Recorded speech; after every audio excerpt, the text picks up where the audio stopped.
Pleasure. This has got to be one of the most fan favorite boards out there in the cable line. This is, I see it everywhere. I see everybody running the Pleasure. This board's sick and the public is saying it's sick. Let's start off with the top of the board. One thing is the grab rails actually go very far on this. And one, it's because we needed something to stiffen up that board. This is one of the thinnest boards in our cable collective line, which means it's just super flexy.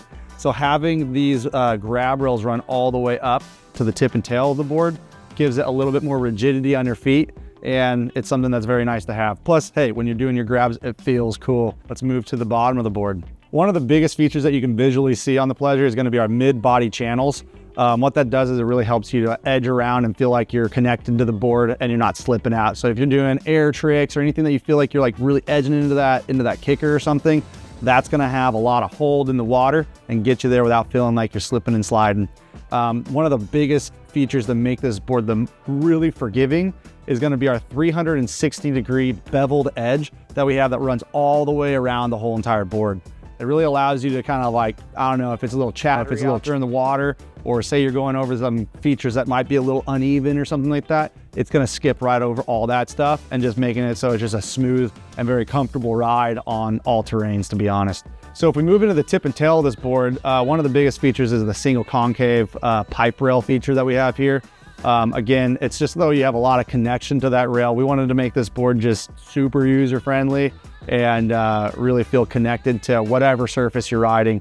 So that allows it to really lock into those pipe rails and feel like you're not kind of slipping off to the side. You can just, once you're locked in, hopefully you're teed up, you know, keep that thing teed up and it's running straight. So the thing that makes this board extremely unique in our line is how narrow the board is from the sides. It's narrow all the way through. It kind of rides small, which is kind of goes into that riding a bigger size theory that a lot of people are doing.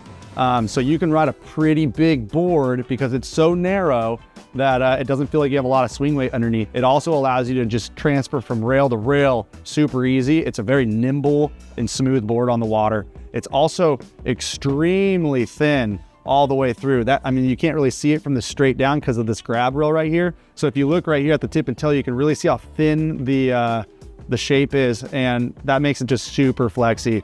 Going into the durability of this wakeboard, it has an ABS sidewall that goes all the way 360 degrees around the board. It, you know, you can give it a beating and it's gonna keep on going. So that's a nice thing to have. And then we also have, in the bottom of our board, all the bases are centered bases, which is the strongest material that we have in our space. So it's bomb-proof. It's built to shred. So when we talk about sizes, this is where that whole sizing up kind of concept comes in. The board starts at a 144, which sounds big, but it rides small. So if you're like normally riding a 144, you'd want to size up. This goes from a 144 to a 148 to a 152 to a 156. This is just, yeah, super fun board to get out there on the water. And yeah, we hope to see you guys out there shredding it. So it's the Pleasure. We'll see you out there.